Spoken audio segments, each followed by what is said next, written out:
This week I do something I don't enjoy.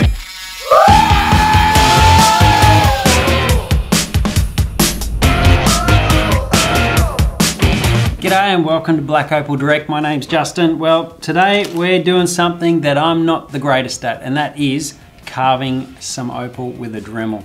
Now I've chosen a Dremel that is pretty much the box standard that you can buy from the hardware store. And we're going to see if we can actually carve opal with just a basic rechargeable Dremel. This piece here is a knobby opal. It's got some nice skin to it that I can take off and possibly polish all the way around and create kind of like a nice nugget.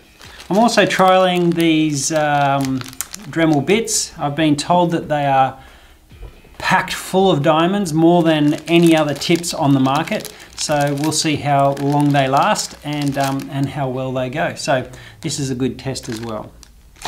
Also, I'm using sintered diamond tips as well. So these are not coated, these are sintered, and there's a big difference. These will last you a lot longer than the normal cheap coated diamond tips.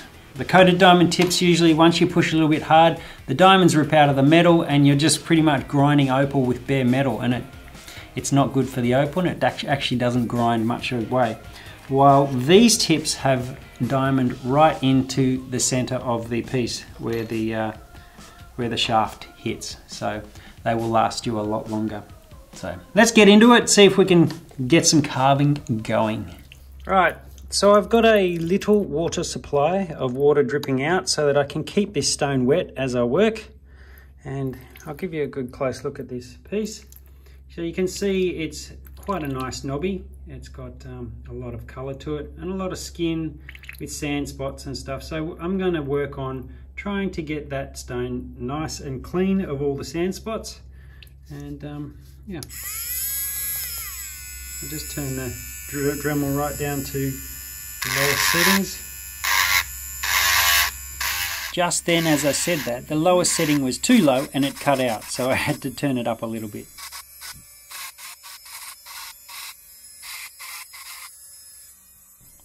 The Dremel tip I'm using is 120 grit, so it's quite rough and probably a little bit too rough for what I'm working on now. So when I go to polish it, it's going to be a little bit more difficult for me, but I have left sand spots in it so that I can still work down and get them out. So I'm not losing too much. Cutting opal with a Dremel as opposed to cutting with a conventional machine can take so much longer to get your piece to be polished really nicely. So you got to be really patient when it comes to this, because sand spots and all sorts of nooks and crannies all over the piece will annoy you when you're trying to polish, or you're trying to get sand spots out and then the shape starts to get a little bit out. It can get kind of frustrating. So pretty much all of the sand is out, and that only took really 5 minutes. So the Dremel's working well so far. I do need to get all of this out at first before I can really start to give it a shape and a polish. But that seems to go in quite deep, so got to be careful there.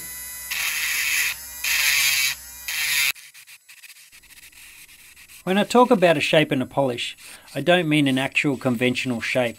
I'm just talking about an organic shape that the opal is actually telling me how to cut.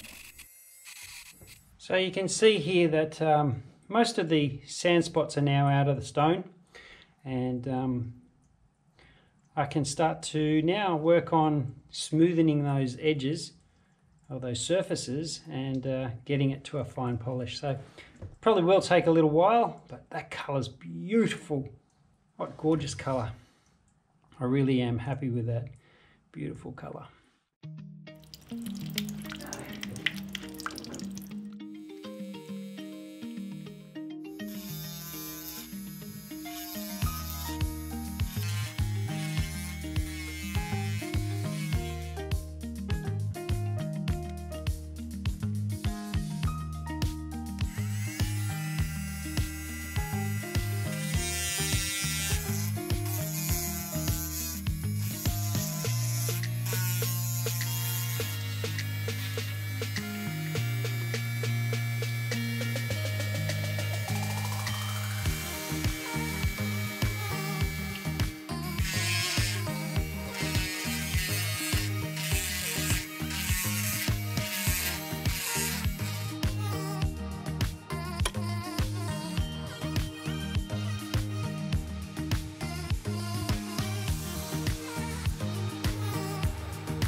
Today has been one of those days where you just want to get a film done and there's noises and interruptions coming from everywhere.